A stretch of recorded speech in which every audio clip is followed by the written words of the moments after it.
Mark ERP अपने chemist भाइयों के लिए लेकर आया है पेशेंट को आभा में ऑन बोर्ड करने की सुविधा।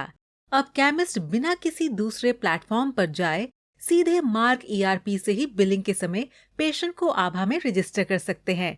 सिर्फ यही नहीं, पेशेंट की हिस्ट्री भी देख सकते हैं और साथ ही आभा कार्ड भी तुरंत सॉफ्टवेयर से ही डाउनलोड कर सकते हैं और कार्ड को व्हाट्सएप पर सेंड भी कर पाएंगे। तो आइए अब मार्क सॉफ्टवेयर में इसका प्रोसेस देखते हैं। आइए सबसे पहले देखते हैं कि अगर पेशेंट मास्टर ना तो मार्क सॉफ्टवेयर में बना हुआ है और ना ही आभा में रजिस्टर्ड है तो इसकी बिलिंग कैसे करेंगे। तो इसके लिए आप सेल बिल पर आएंगे, F2 प्रेस करेंगे तो पेशेंट लिस्ट ओपन होगी और अब अगेन F2 प्रेस करेंगे।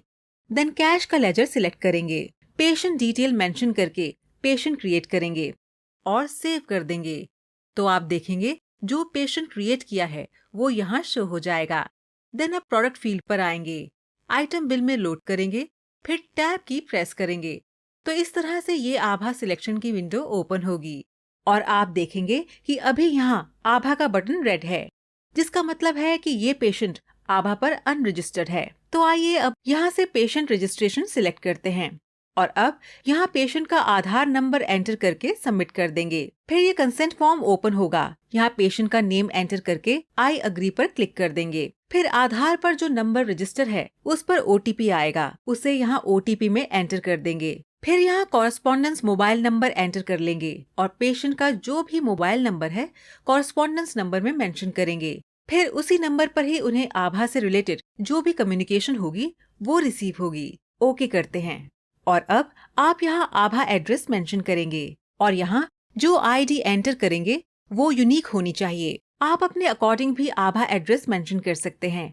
और यहाँ सजेशंस भी दिए हैं, यहाँ से भी आप सिलेक्ट कर सकते हैं। अब सेव करते हैं तो इस तरह से आभा नंबर और आभा एड्रेस क्रिएट हो जाएगा और अब जिस लोकेशन पर आभा कार्ड डाउनलोड करना है उसे सिलेक्ट करेंगे तो इस तरह से आभा कार्ड जनरेट हो जाएगा और अब आप इसे व्हाट्सएप पर भी सेंड कर सकते हैं। इसके बाद अब सेल बिल पर आकर F2 प्रेस करते हैं तो आप देखेंगे पेशेंट के नाम के सामने डॉट आ गया है, जिसका मतलब है कि ये पेशेंट आभा पर रजिस्टर हो गया है। अब एंटर प्रेस करते हुए प्रोडक्ट फील्ड पर आएंगे, फिर सिलेक्ट आभा एड्रेस पर आएंगे और अब आप यहाँ से आभा ID को सिलेक्ट करके इसकी बिलिंग कर लेंगे और साथ ही आप देखेंगे कि अब यहाँ आभा का बटन ग्रीन हो गया है।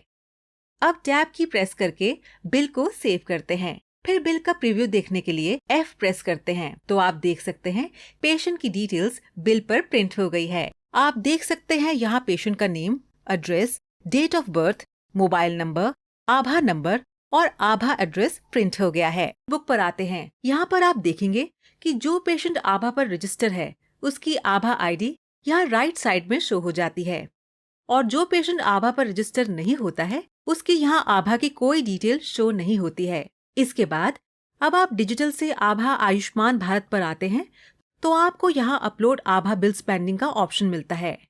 इसका मतलब है कि अगर किसी रीजन से या इंटरनेट कनेक्टिविटी ना होने की वजह से जो बिल्स अपलोड नहीं होते हैं उन पेंडिंग बिल्स को आप यहाँ से यस करके अपलोड कर सकते हैं। फिर है अपलोड आभा बिल्स बल्क और यहाँ से आप बल्क में सारे इनवॉइस को आभा सर्वर पर अपलोड कर सकते हैं। तो इस वीडियो में आपने मार्क सॉफ्टवेयर में आभा बिलिंग का प्रोसेस देखा।